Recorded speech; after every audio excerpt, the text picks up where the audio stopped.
महाराष्ट्र की राजनीति में वैसे तो शहमात का खेल कोई नया नहीं है, लेकिन जब घर का ही कोई सदस्य सरेआम अपनों पर तीर चलाने लगे, तो समझ लीजिए तूफान बड़ा आएगा।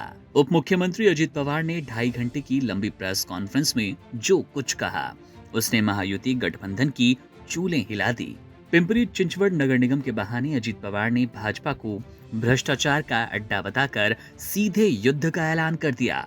गठबंधन में रहते हुए अपनी ही सरकार के साथी पर इतना तीखा हमला करना न केवल हैरानी भरा है, बल्कि ये भाजपा की धड़कनें बढ़ाने के लिए काफी है।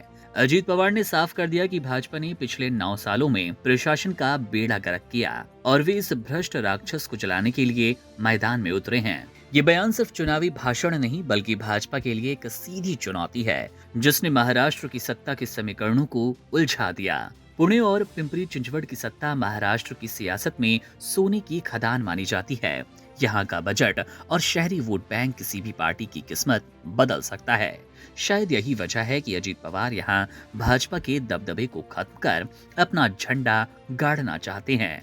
लेकिन कहानी में ट्विस्ट यही है कि अजीत पवार ने भाजपा को पटकनी देने के लिए अंदर ही अंदर शरद पवार गुट के साथ हाथ मिलाने के संकेत दे दिए। अजीत दादा का ये नया अवतार भाजपा को पच नहीं रहा।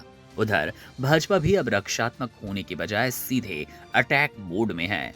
भाजपा के प्रदेश अध्यक्ष रविंद्र चौहान ने अजीत पवार को कड़े लहजे में चेतावनी देते हुए कह दिया है कि वे शीशे के घर में रहकर दूसरों पर पत्थर ना फेंके। चौहान ने यहाँ तक कह दिया कि अगर भाजपा ने अपनी जुबान खोली तो पुराने पन्ने पलटने शुरू होंगे, तो अजीत पवार को जवाब देते बनेगा नहीं। 2.5 घंटे का ये सियासी ड्रामा महायुति के गले की हड्डी बन गया। एक तरफ भाजपा बड़े भाई की भूमिका में खुद को सबसे बड़ा दावेदार मानती है, वहीं अजीत पवार ने यह स्पष्ट कर दिया कि वे पुणे और पिंपरी चिंचवड की अपनी विरासत में किसी की दादागिरी बर्दाश्त नहीं करेंगे। चंद्रशेखर बावनकुले ने भी अजीत पवार की भाषा पर आपत्ति जताई और इसे गठबंधन धर्म के खिलाफ बताया। लेकिन सवाल ये कि क्या सिर्फ आपत्ति जताने से आग बुझ जाएगी?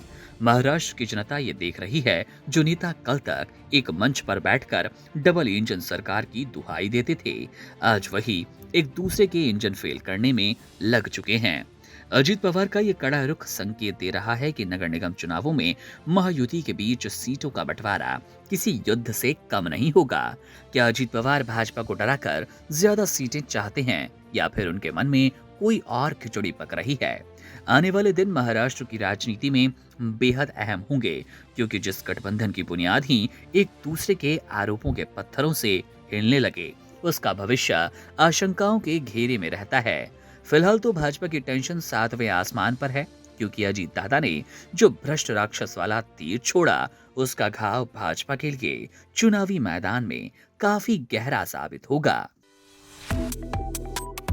Subscribe to One India and never miss an update. Download the One India app now.